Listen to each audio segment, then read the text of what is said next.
Konnichiwa. Uh, Thank you for coming to OIST. For those of you who this is your first time, welcome.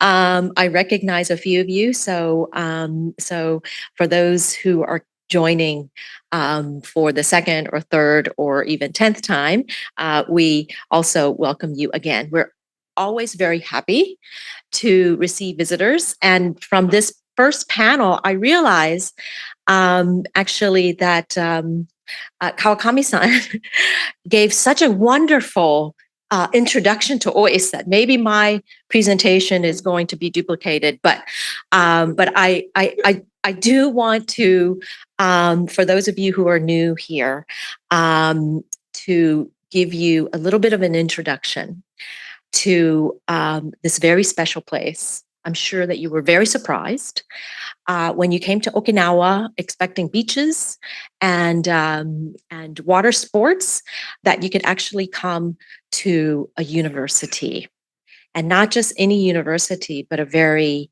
kind of futuristic looking university in the middle of the jungle.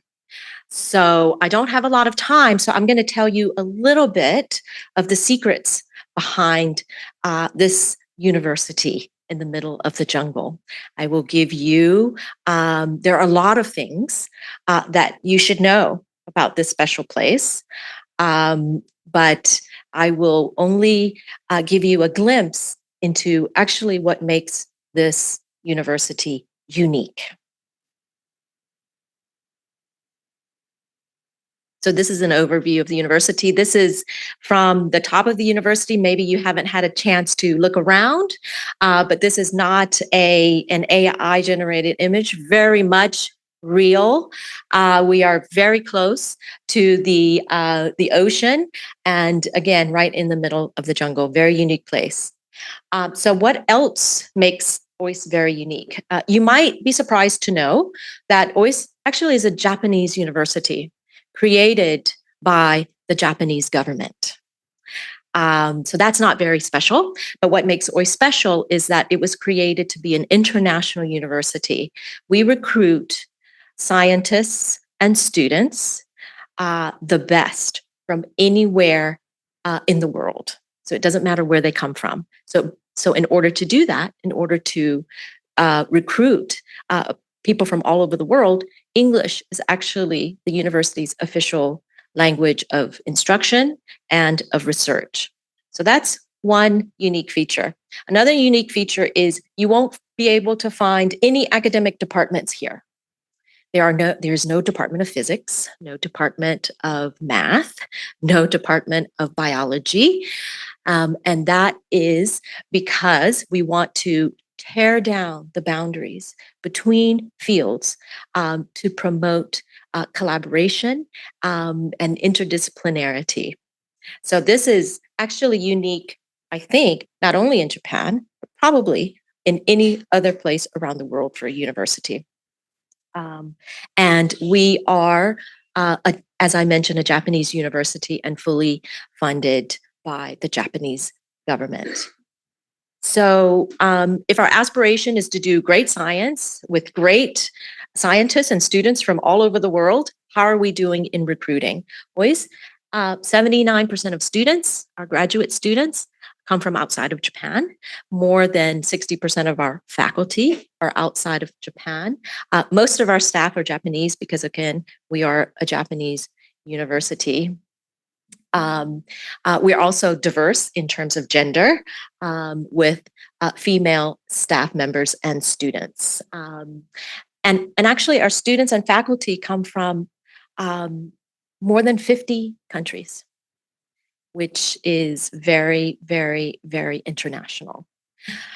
So in addition to promoting research, aspiring to do the best research and educate the next generation of scientists, we also want to support innovation. It is important that the research solves problems in the world. And so we created a whole area at OIST with specialists that whose job is actually to transfer and move technologies from the research labs to solve problems in the world. And that organization within OIST is called OIST Innovation. And this is where I work and where I have been supporting OIST for the last 10 years. And so the best way to illustrate what OIST Innovation does actually is to describe what a concept that I think everybody in this room understands, and it is that supporting that valley of death. There are technologies that in their journey to be implemented to solve problems in the world and to reach the market, they have a valley of death. They often, either that is because of funding or because of regulatory or the timing isn't right. But many of these technologies face this valley of death. But the reality is, in terms of research that is coming from universities, this sort of disruptive, whole new solutions, whole new technologies that are coming from the research labs, there are actually multiple valleys of death. So what we're familiar with is that valley of death between, say, a prototype and its deployment into the market. And this is where VCs are, and oftentimes where you guys are, banks. But from research to early feasibility, that valley of death, this is where universities and governments often come in. So if I was to represent what OIST Innovation does, it is in that first kind of early valley of death. And so we focus on supporting that early valley of death in 4 ways. First, supporting intellectual property and protecting intellectual property, new inventions that are coming out of the research, doing some feasibility studies to kind of de-risk the research so that the market can kind of come in, and to use partners actually to move these technologies into the world, and partnerships that include industry, networks with banks and VCs, as well as entrepreneurs. And this is just a representation of our specialist in OIST Innovation, but to show you that even in support of innovation, we're also diverse and international.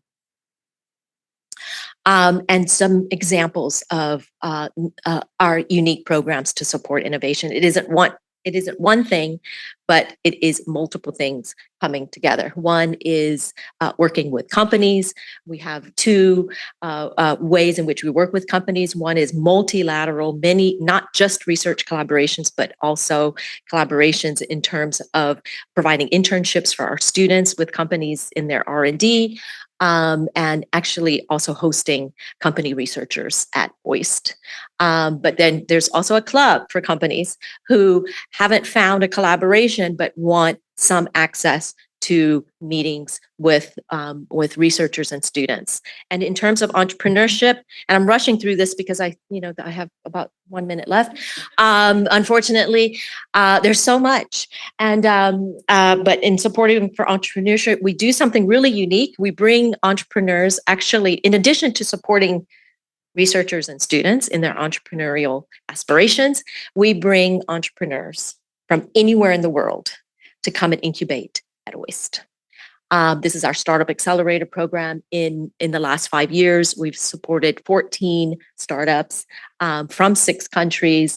And Kawakami-san mentioned EF Polymer. This is one of our alumni. And then you can see this very quickly, their journey when they came to OIST in 2019 until very recently in 2025 when they raised from Japanese as well as US investors, 26.3 billion yen in their Series B. And these are 2 entrepreneurs, young, 19 years old, barely graduated from college, who came to Okinawa with an idea, and we helped them start up their company.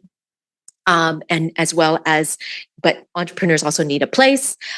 So we recently also opened up 2,000 square meters of incubation space for startups, but also for industry and government to come together in an open innovation area. So how are we doing?